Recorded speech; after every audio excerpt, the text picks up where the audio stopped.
Welcome students to my channel. आज हम bank reconciliation statement lesson का फर्स्ट प्रैक्टिकल क्वेश्चन करने जा रहे हैं। इसके लिए मैंने एक एग्जांपल लिया है। एग्जांपल कुछ इस तरह से कि बैंक बैलेंस वाई लिमिटेड की कैश बुक का वो था 17,280 रुपये डेबिट 31 मार्च 2019 को। सम डिफरेंसेस वर फाउंड, यानी कुछ डिफरेंस पाए गए हैं on comparing the cash book with passbook, जब हमने कंपेयर किया अपनी कैश बुक को पासबुक के साथ। तो पहला डिफरेंस है check issued but not presented for payment ₹5600, यानी 5600 रुपये के चेक हमने इशू किए थे लेकिन वो पेमेंट के लिए प्रेजेंट नहीं हुए बैंक में। नेक्स्ट है चेक ₹8400 सेंट फॉर कलेक्शन, यानी 8400 रुपये के चेक बैंक में जमा कराने के लिए भेजे गए बट नॉट क्लियर्ड, यानी बैंक ने उनको क्लियर नहीं किया। थर्ड है ₹80 डेबिट इन पासबुक, यानी 80 रुपये डेबिट किए गए पासबुक में बैंक चार्जेस के, not recorded in cash book, जो कि कैश बुक के अंदर रिकॉर्ड नहीं है। फोर्थ है bank credited ₹240 into passbook for interest, यानी बैंक ने 240 रुपये इंटरेस्ट के क्रेडिट किए हैं पासबुक के अंदर। और फिफ्थ है एक कस्टमर ने डायरेक्ट डिपॉजिट करा दिया ₹2000 हमारे बैंक में, लेकिन वो रिकॉर्ड नहीं है कैश बुक के अंदर। और लास्ट है बैंक ने पेड किया कुछ पेमेंट्स 3000 रुपीज की according to standing order of Y limited, यानी वाई लिमिटेड के आदेश के अनुसार बैंक ने कुछ पेमेंट्स की हैं। देखिए स्टूडेंट्स, मैंने आपको लास्ट वीडियो में बताया था कि आपको कैश बुक और पासबुक का फॉर्मेट ध्यान में रखना है। तो मैं आपको फिर भी एक बार रिमाइंड कराना चाहूँगा कि कैश बुक में डेबिट साइड में सारी रिसीप्ट्स होती हैं, यानी प्लस होता है अमाउंट, और क्रेडिट साइड में सारी पेमेंट्स होती हैं, यानी हमारा अमाउंट माइनस होता है। इसी तरह पासबुक के अंदर अगर बैंक को रिसीप्ट है यानी प्राप्तियां हैं तो क्रेडिट साइड में लिखी जाती हैं, यानी अमाउंट प्लस होता है क्रेडिट में। और अगर पेमेंट्स की गई हैं तो डेबिट में लिखी जाती हैं पेमेंट्स, यानी डेबिट में अमाउंट माइनस होता है। तो आपको ये फॉर्मेट अच्छे से ध्यान में रखना है, तभी आप आसानी से क्वेश्चन कर पाएंगे। तो स्टूडेंट्स, मैं आपको बताना चाहूँगा आज के क्वेश्चन के टॉपिक का नाम है कि debit balance as per cash book. तो देखिए अब क्वेश्चन की तरफ चलते हैं। यहाँ हमें गिवन है कैश बुक का 17,280 रुपये डेबिट बैलेंस। तो हम यहाँ लिखेंगे debit balance as per cash book, as per cash book. अब अमाउंट की बारी आती है कि अमाउंट कहाँ लिखा जाएगा। अब 17,280 डेबिट है, वो भी कैश बुक में। तो कैश बुक की डेबिट साइड में देखिए आपका अमाउंट प्लस है, तो आप प्लस के कॉलम में 17,280 रुपये लिखेंगे। मैं आपको बताना चाहूँगा कि debit balance as per cash book का मतलब होता है कि हमारा अमाउंट प्लस में है, यानी हमारा अमाउंट जमा है। अब हम यहाँ ऐड और लेस लिखेंगे, यानी ऐड और लेस का मीनिंग ये है कि कौन सी आइटम मेन बैलेंस में ऐड की जाएंगी और कौन सी आइटम मेन बैलेंस में से लेस की जाएंगी। और हमारा मेन बैलेंस है 17,280 रुपये। अब हमारा पहला डिफरेंस है check issued but not presented for payment ₹5600, यानी 5600 रुपये के चेक इशू किए गए हैं बट वो बैंक में पेमेंट के लिए प्रेजेंट नहीं हुए हैं। तो यहाँ मैं सी और पी लिख रहा हूँ। सी का मतलब कैश बुक और पी का मतलब है पासबुक। तो देखिए जब फर्म जो है किसी को चेक इशू करेगी, जब इशू करती है तो उसका बैलेंस कम हो जाता है, यानी कैश बुक हमारी 5600 रुपये से कम हो गई है बट वो बैंक में पेमेंट के लिए प्रेजेंट नहीं हुए हैं, तो हमारी पासबुक प्लस है, यानी पासबुक बढ़ी हुई है, पासबुक में कोई कमी नहीं आएगी।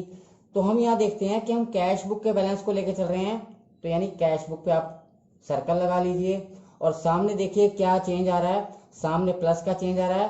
तो सामने वाले के चेंज को देखते हुए अपनी कैश बुक में चेंज करेंगे, यानी हम भी प्लस करेंगे।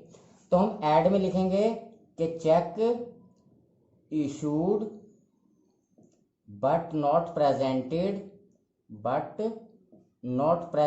For payment, not presented for payment. और अमाउंट हमारा होगा 5600, यानी 5600 रुपये। तो ये प्लस में लिखा जाएगा। आप देख रहे हैं कि सामने वाले को देखते हुए चेंज लाना है हमें। अब हमारा सेकंड डिफरेंस है cheque ₹8400 sent for collection into bank not cleared, यानी हमने 8400 रुपये के चेक बैंक में जमा कराने के लिए भेजे हैं परंतु वो जमा नहीं हुए हैं। तो देखिए, जैसे ही फर्म अपने चेक को बैंक में जमा कराने के लिए भेजती है तो अपनी कैश बुक में वो अमाउंट प्लस कर लेती है, परंतु वो बैंक में पहुंचे ही नहीं, यानी क्लियर ही नहीं हुए, तो पासबुक हमारी घटी हुई है। तो आप देख रहे हैं हम कैश बुक को लेकर चल रहे हैं, यानी कैश बुक का बैलेंस लेकर चल रहे हैं, तो हम देखते हैं कि सामने क्या चेंज आया। सामने माइनस है तो अपनी कैश बुक को भी हम माइनस कर लेंगे और हम लिखेंगे cheque sent for collection, sent for collection but not cleared by bank, not cleared by bank. और अमाउंट को हम माइनस में लिखेंगे और माइनस का कॉलम इधर है, तो हम लिखेंगे अमाउंट होगा 8400 रुपीज, यानी 8400 रुपये। हमारा थर्ड डिफरेंस है ₹80 debited in passbook for bank charges not recorded into cash book, यानी 80 रुपये बैंक पासबुक में बैंक चार्ज के लिए डेबिट किए गए हैं, जो कि कैश बुक में रिकॉर्ड नहीं किए गए हैं। तो देखिए, जो बैंक चार्ज बैंक ने लिया है और अपनी पासबुक को डेबिट किया है, डेबिट का मतलब घटाया है, आप देख ही रहे हैं, तो पासबुक तो लेस हो जाती है, परंतु हमें पता नहीं है, हमने कैश बुक में कोई एंट्री नहीं की है, तो हम लेके चल रहे हैं कैश बुक को, तो सामने वाले को देखते हम चेंज करेंगे तो अपनी कैश बुक को हम माइनस कर लेंगे। तो लिखेंगे bank charges debited by bank, debited bye bank, और माइनस में लिखा जाएगा अमाउंट 80 रुपीज। आप देख रहे हैं सामने वाले को देखते हैं हमने कैश बुक में क्या चेंज किया है, माइनस किया है। हमारा फोर्थ पॉइंट है bank credited ₹240 into passbook for interest, यानी बैंक ने 240 रुपए पासबुक में इंटरेस्ट के क्रेडिट किए हैं। आप देख सकते हैं कि पासबुक में अगर क्रेडिट किया जाता है यानी अमाउंट प्लस किया गया है, तो यहाँ पर 240 रुपए पासबुक में ऐड किए गए हैं, बट हमें कोई इन्फॉर्मेशन नहीं है और हम किसको लेके चल रहे हैं, कैश बुक को। तो अपनी कैश बुक में हम क्या चेंज लाएंगे, सामने वाले को देखते हुए यानी पासबुक को देखते हुए हम भी ऐड करेंगे, और हम प्लस में लिखेंगे कि इंटरेस्ट क्रेडिटेड बाय बैंक, और अमाउंट हमारा आ जाएगा 240 रुपीज। हमारा फिफ्थ पॉइंट है a customer direct deposit ₹2000 in bank not recorded in cash book, यानी कस्टमर ने डायरेक्ट हमारे बैंक अकाउंट में 2000 रुपये जमा करा दिए, परंतु वो कैश बुक में रिकॉर्ड नहीं है। तो मैं आपको बताना चाहूंगा कि पासबुक 2000 रुपये से बढ़ चुकी है, परंतु हमें कोई इन्फॉर्मेशन नहीं है कैश बुक के अंदर, यानी कैश बुक में हमारा बैलेंस 2000 रुपये से कम है। तो हम लेके किसको चल रहे हैं, कैश बुक को। तो सामने वाले को देखते हुए यानी पासबुक को देखते हुए हम कैश बुक में चेंज करेंगे, यानी हम भी अपनी कैश बुक को प्लस कर लेंगे, और हम लिखेंगे direct deposited by customer into our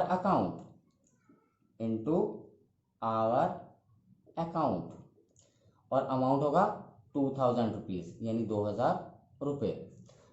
हमारा सिक्स्थ पॉइंट है bank paid some payment of ₹3000 according to standing order of Y limited, यानी वाई लिमिटेड के ऑर्डर के अनुसार बैंक ने कुछ पेमेंट्स की हैं। तो देखिए, फर्म की जो पासबुक है वो 3000 से लेस हो जाएगी, परंतु इन्फॉर्मेशन ना होने की वजह से कैश बुक में 3000 रुपीज प्लस में है, यानी बढ़े हुए हैं। यहाँ बैलेंस घटा हुआ है, यहाँ बैलेंस बढ़ा हुआ है, तो हम किसको लेकर चल रहे हैं, कैश बुक को। तो सामने हम देखेंगे यानी पासबुक में क्या चेंज आया, माइनस का, तो हम भी अपनी कैश बुक को माइनस कर लेंगे, और हम लिखेंगे अमाउंट पेड बाय